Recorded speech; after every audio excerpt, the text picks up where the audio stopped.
அவள் வேற மாசமா இருக்கா. அவளுக்கு ஏதாவது ஆயிடுமோன்னு பயமா இருக்கு சார். யூஸ்வலா வார்டன் கைதிங்களை கடுமையாக தான் நடத்துவாங்க. ஆனா நீங்க சொல்றத பார்த்தா சரஸ்வதிய டார்கெட் பண்ற மாதிரி தெரியுதே. அதான் சார் எங்களுக்கும் புரியல. யார் செய்கிறாங்க, அவங்களா செய்கிறாங்களா இல்லை யாருன்னா சொல்லி செய்கிறாங்களான்னு கூட தெரியல சார். ஆனால் சரஸ்வதி ரொம்ப கஷ்டப்படுறாங்க சார். சாதாரணமான நேரமா இருந்தா கூட பரவாயில்ல சார். அவள் எல்லாத்தையும் சமாளிச்சிருவா. இப்போ ப்ரெக்னெண்ட்டாக வேற இருக்கா. அந்த வார்டன் பண்ற டார்ச்சர்னால அவளுக்கு குழந்தைக்கு ஏதாவது ஆயிடுமோன்னு பயமா இருக்கு சார். சார் அந்த வார்டன் மேல கம்ப்ளைண்ட் கொடுக்க முடியுமா சார்? இல்ல தமிழ், அது ரொம்ப கஷ்டம். ஏன் சார்? டிபார்ட்மெண்ட்ல இருக்கிறவங்க மேல கம்ப்ளைண்ட் பண்ணணும்னா அதுக்கு சரியான சாட்சியும் ஆதாரமும் வேணும்.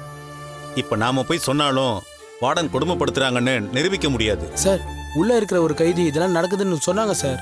உங்ககிட்ட சொல்லிருக்கலாம். ஆனா கம்ப்ளைண்ட் ஃபைல் ஆகும்போது சாட்சி சொல்ல வரமாட்டாங்க, பயந்து ஒதுங்கிடுவாங்க. அதுவும் இல்லாம இப்படி வார்டன் மேல கம்ப்ளைண்ட் போனா அது சரஸ்வதிக்கு தான் இன்னும் பிரச்சனையாகும். இன்னும் வார்டன் அவங்க மேல கோவமா நடந்துப்பாங்க. என்ன சார் இது?